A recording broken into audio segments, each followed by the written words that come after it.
말씀 봅시다. 오늘 마태복음 1장 18절에서 25절. 마태복음 1장 18절에서 25절.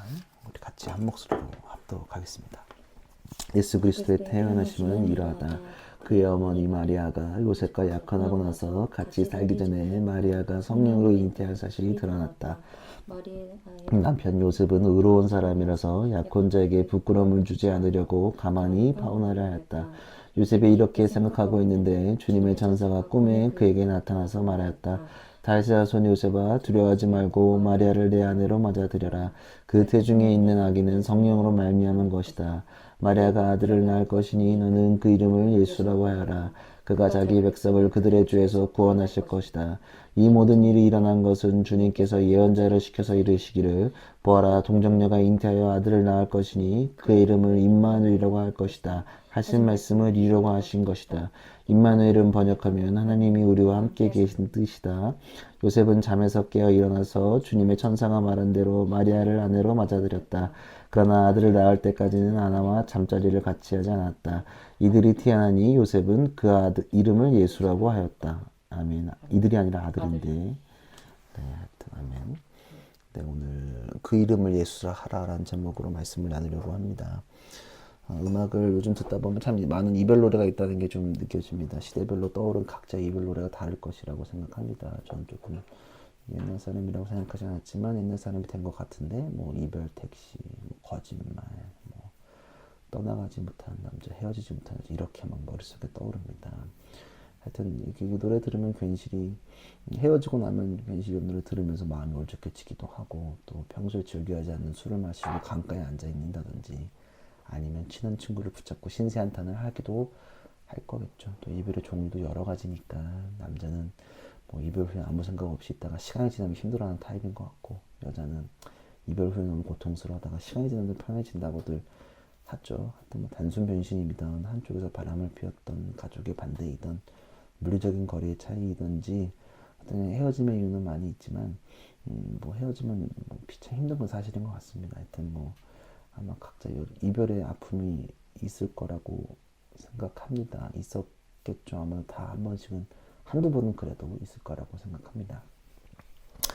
뭐 예를 들어 이런 건 어떨까 생각해 보는데, 약혼을 한 뒤 결혼식을 기다리고 있는데 여자 측에서 아이를 가졌다면, 그리고 그 아이의 아빠가 누구인지 모른다면 어떨까. 요즘 말로 하면 참교육이 필요하지 않을까 생각을 할 겁니다. 그래서 유튜브에 업로드하기 위해서 일단 카메라를 들고 노편집을 위한 배정을 한다거나 신상을 인터넷에 유포한다든지 작업을 할 것 같아요. 그래서 아마 우리는 좋아요를 누르면서 통쾌함을 느끼고 있을지 모릅니다. 그러니까 뭐 옛날이든 지금이든 아이를 결혼하기 전에 아이를 가졌다 그러면 굉장히 큰 이슈인 건 사실인 것 같습니다. 근데 이런 상황은 본문에서 일어났습니다. 18절에 보면 예수 그리스도 태어나심은 이러하다. 그의 어머니 마리아가 요셉과 약혼하고 나서 같이 살기 전에 마리아가 성령으로 잉태한 사실이 드러났다. 그 당시 결혼제도 약혼, 정혼, 약혼 혹은 이 정혼이라고 부르는데요. 이제 제도가 어떻게 되냐면, 우리는 요즘에 물론 뭐 결혼하는데 뭐 누구누구 100일 만에 결혼하기도 하고 뭐 1년, 2년 준비하는 사람도 있지만, 여하튼 이제 약혼을 하면 법적으로 그때 이제 부부로 인정을 받았다고 합니다. 그런데 인정은 받지만 같이 살거나 뭐 어떤 뭐 성적인 관계를 맺는다는 일은 하지 않았고, 약속하고 법적으로 등록하고 쭉 가는 건데, 이 약혼을 파기하기 위해서는 오로지 이제 이혼이나 죽음에 의해서만 가능했다고 합니다. 약혼 기간에 여자가 부정한 것으로 드러나게 된다면 구약 시대에는 돌로 쳐 죽이게 되어 있었다고 합니다. 근데 신약 시대는 돌로 쳐 죽이지는 않고 아마 이혼하도록 했다고 해요. 그러니까 오늘 입장에서 보면 정혼을 한 상태에서 여자가 지금 아이를 가졌기 때문에 이혼 사유가 100% 되는 거고, 여자 쪽에서는 굉장히 부끄럽고 치욕스러운, 지금의 룰로 해도 사실 그렇게 썩 아름답지 않은 파혼 상태가 되는 건 이해되시죠? 그러니까 약혼한 상태인데 원래 약혼한 상태에서 성적인 관계를 맺지 않은 상황에서 여자가 아이를 가졌다? 굉장히 피차 당황스러운 일이 되는 거죠. 그러니까 이를 근거로 마리아의 남편 요셉의 입장은 어땠을까 생각해 보면, 좀 당황스러웠을 것 같아요. 법적인 부부 상태에서 아내가 될 여자가 아이를 가졌다면 아마 큰 야단이 됐겠죠. 저희 더글로리 요즘 최근에 봤는데 진짜 아빠 갖고 갈등을 요즘에도 잘 안 되잖아요. 법적으로도 뭐 꼬여 있고 뭐 친자 확인도 하고 뭐 여튼 복잡한데 저였다라고 큰 충격에 빠졌을 것 같아요. 아마 심지어 배신감이 사실은 제일 컸겠죠. 약속했는데 어떻게 다른 남자랑 이런 생각을 했을 것 같아요. 아마 당연히 그렇게 되겠죠. 아마 지금 젊은 분들이 이랬다면 뭐 난리 났겠죠. 100% 지금 그때도 그랬고 지금도 굉장히 난리가 났겠죠. 여자를 되게 막 어떻게든 복수하고 싶은 마음이 들었을지도 몰라요. 근데 요셉의 성품은 됨됨이가 되게 좋았던 사람 같아요. 19절을 보면 마리아의 남편 요셉은 의로운 사람이라서 약혼자에게 부끄러움을 주지 않으려고 가만히 파혼하려 하였다. 그러니까 그러니까 남자 잘못으로 이혼하는 것도 큰 문제가 되겠죠. 근데 당시 기준으로 본다면 여자의 잘못으로 파혼을 하게 된다. 그럼 당시 기준 지금도 불편한데 아마 큰 낙인이 찍혔을 것입니다. 지금도 뭐 싱글맘, 싱글데드가 많아서 뭐 요즘은 저희도 사회적 시선이 괜찮아졌지만 그 시선을 넘어서서 혼자서 아이를 키운다는 사실은 굉장히 힘듭니다. 또 낙인 찍힌 상태에서 혼자를 키운다 굉장히 난리가 나죠. 그러니까 그래서 조용히 이혼하려고 파혼하려고 한 이유는 어쩌면 혼자 아이를 키워야 하는 여자에 대한 배려가 담겨져 있다고 생각합니다. 그래서 부끄러움을 주지 않으려고 가만히 파혼한다고 기록하고 있는 것입니다. 굉장히 나이스하게 그냥 좋게 헤어지게 하려고 되게 배려를 하는 거죠. 그러니까 이혼은 하지만 너가 당연히 이혼할 수밖에 없겠죠, 상황이. 그러니까 그렇게 했는데 그렇게 결정했고 요셉은 이제 헤어질 준비를 하는 거죠. 이제 혼자 마음이 울적했겠죠. 이별 택시를 불렀는지 모르고 아니면 다양한 마음이 들었을 거예요. 복잡할 거야. 이거는 뭐 남자 입장이든 여자 입장이든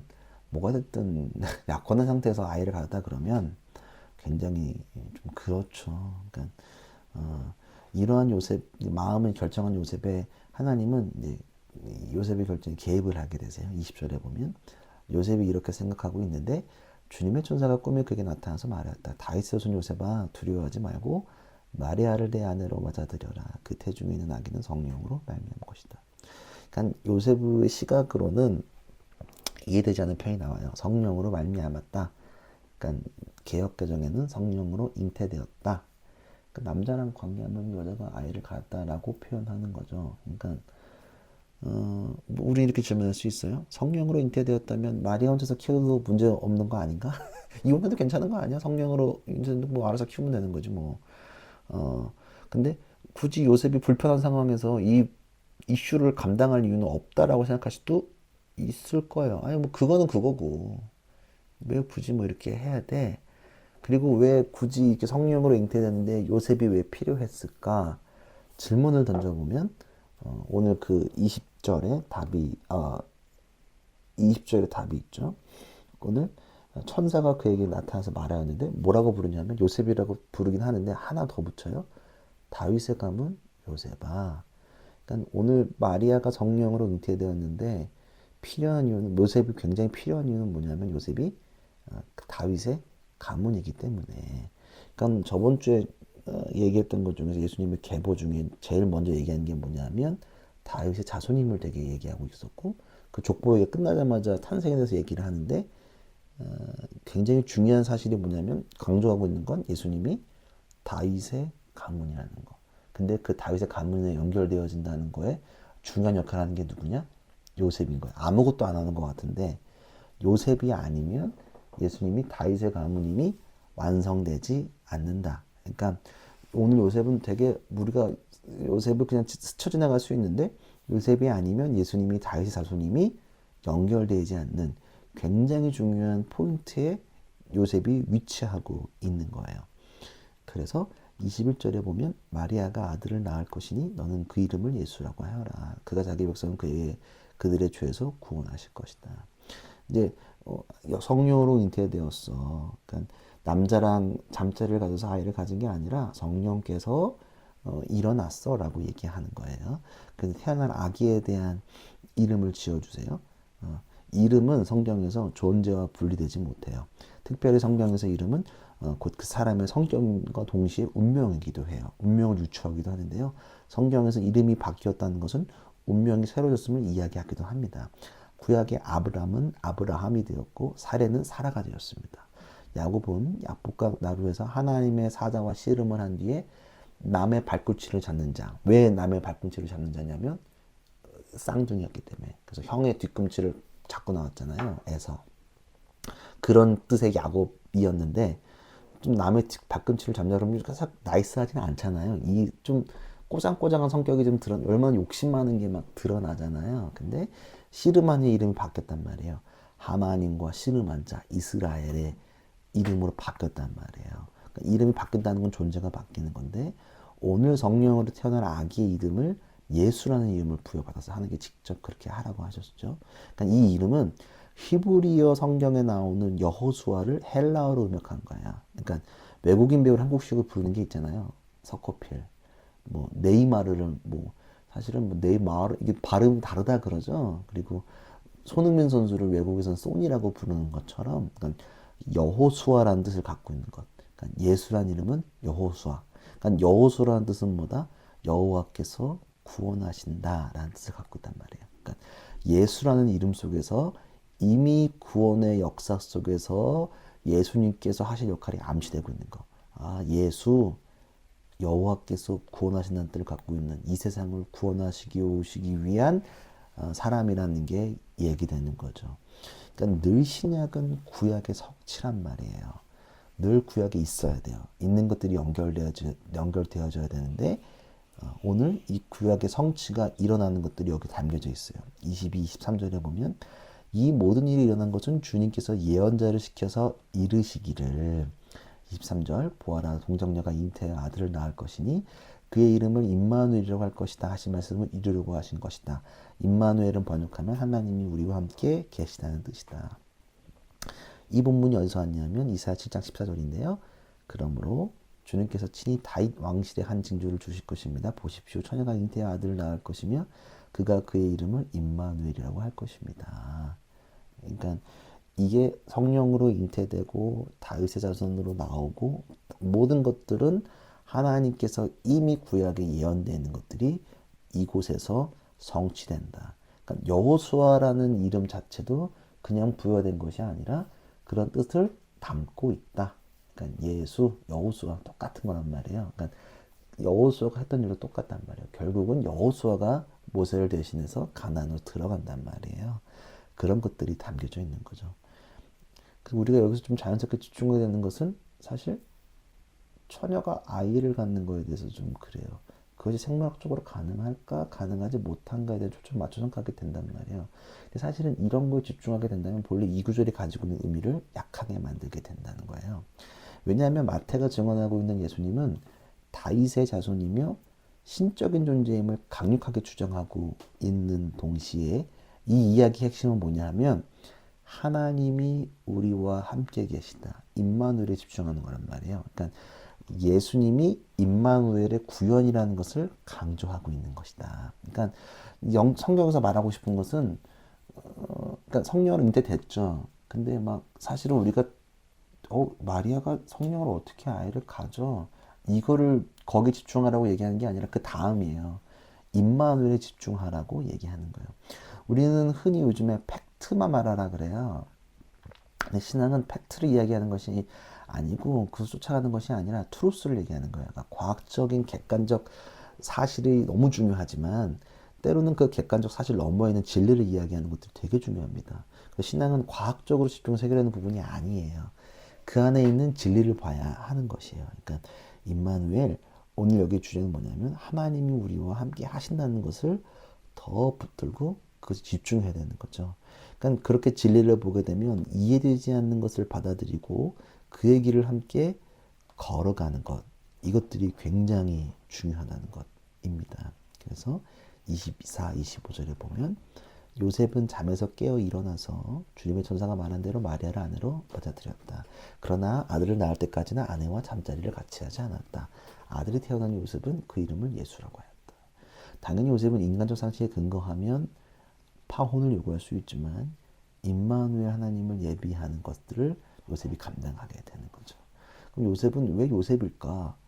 되게 재밌는 사실은 뭐냐 하면 요셉이 딱 하면 우리는 지금 누가 먼저 사실 먼저 떠오르죠? 이 요셉이 아니라 구약에 있는 요셉이 떠오른단 말이에요. 그러면 저번 주 설교 못 들을 수 있지만 확인해 보면 마태복음은 유대인들을 대상으로 썼던 성경이란 말이에요. 맨 처음 독자는 유대인들이에요.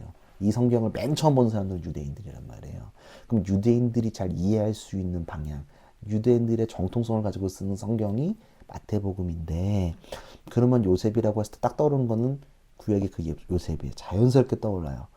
구약에 있는 요셉은 창세기와 출애굽을 잇는 커넥티드 역할을 해요. 왜? 우리 출애굽기 강의 했었잖아요. 출애굽기 첫 번째 모세 이전에 앞에 있는 사람이 누구다? 요셉이란 말이에요. 요셉 때문에 그 출애굽의 이야기가 시작된단 말이에요.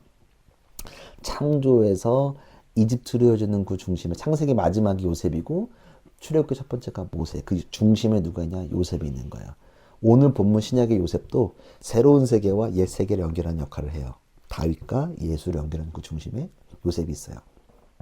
그 역할이 굉장히 비슷해요. 어쩌면 거의 똑같기도 해요. 자, 구약의 요셉의 아버지는 누구죠? 아까 얘기했죠? 구약 요셉의 아버지 야곱이란 말이에요. 근데 신약에서 요셉의 아버지 이름도 야곱이에요. 1장 16절을 보세요. 야곱은 마리아의 남편 요셉을 낳았다. 마리아에게서 그리스도라고 하는 예수가 태어났다. 예, 되게 재밌죠? 이게 일부러 의도했는지 마태가 맞췄는지 어쩐지 다른 데서는 엘리라고 나와 있는데 야곱이라고 표현했단 말이에요. 이거를 의도적으로 어쩌면 강조했을 수도 있는 거예요. 이해되시죠? 그리고 구약 요셉의 상징은 뭐예요? 요셉하면 떠오르는 것. 꿈이란 말이에요. 강력한 꿈을 두 번 꿨잖아요. 그래서 별꿈이랑 별단 꿈. 굉장히 중요하죠. 근데 오늘도 이 오늘 신약에 있는 요셉도 뭐 하죠? 꿈을 통하여 예수와 마리아를 받아들였어요. 굉장히 재밌죠? 자, 구약은 요셉은 형들의 위협에 의해서 이집트로 옮겨가죠. 근데 신약 요셉도 헤롯이 아이를 다 죽이려고 하는 거 아시죠? 근데 어디로 갔냐 하면 이집트로 피난 가요. 그래서 우리가 나중에 성례순례를 가면 보통 이집트로 들어가서 이스라엘로 가게 되는데 그 중심에 예수 피난교회를 한번 들리거든요. 여기서도 또 이집트로 피난 거. 그러니까 여기에 있는 요셉의 역할도 구약에 있는 요셉과 굉장히 평행하게 맞아 들어간다는 것을 확인할 수 있습니다. 오늘 요셉도 그렇고 구약에 있는 요셉도 똑같은데 과거와 현재, 예언과 성취, 이전의 약속과 현재 약속을 있는 역할을 오늘 요셉이 하고 있다. 그러니까 본문의 뜻을 잘 보면 과학적으로 마리아가 성령으로 잉태했니 아니니가 중요한 게 아니라 팩트뿐 아닌 우리가 보아야 건 뭐냐면 예수님의 역사를 통해 하나님을 보아야 한다는 거예요. 예수님이 누구로부터 왔다? 하나님에게로 왔고 하나님이 근원이고 아버지이심을 우리가 고백해야 되는 거예요. 어쩌면 문자적으로 입증될 수 없는 것도 많아요. 어떻게 우리가 증명하겠어요? 근데 그게 중요한 게 아니라 하나님은 불완전한 상징, 약점, 심지어는 약함 속에서도 악함 속에서도 거룩함을 익히시는 분이 우리가 고백하는 것들이 굉장히 중요하다는 거예요. 우리도 마찬가지. 우리의 시선을 우리 쪽으로 지금 현재로 돌려버리면 머리로는 이해되지 않지만 믿음으로 작동되는 수많은 일이 우리 가운데 존재해요. 이것은 학위, 학벌, 재산, 상식을 넘어서 역사한단 말이에요. 오늘 우리에게도 이러한 믿음이 동일하게 이런 믿음의 고백이 동일하게 필요하다는 거죠. 그러니까 초월적인 믿음, 우리의 상식을 넘어서 역사하시는 하나님을 보아야 한다. 그리고 기억해야 되는 건 뭐냐면 우리의 상식이 적용되지 않는 그 순간까지도 하나님은 우리와 함께 하신다는 사실, 임마누엘 하신다는 그 하나님을 기억해야 한다는 거예요. 요셉은 이러고 나서 강조되는 게 없어요.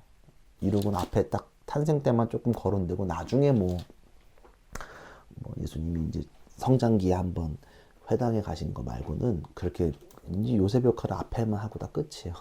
아, 다윗의 자손 요셉. 마리아가 어쩌면 더 강조가 뒤에 많이 된단 말이에요. 그러니까 요셉의 역할은 이 옛날과 이 시작, 기원의 책 마태복음을 연결하는 중요한 포지션에 있다.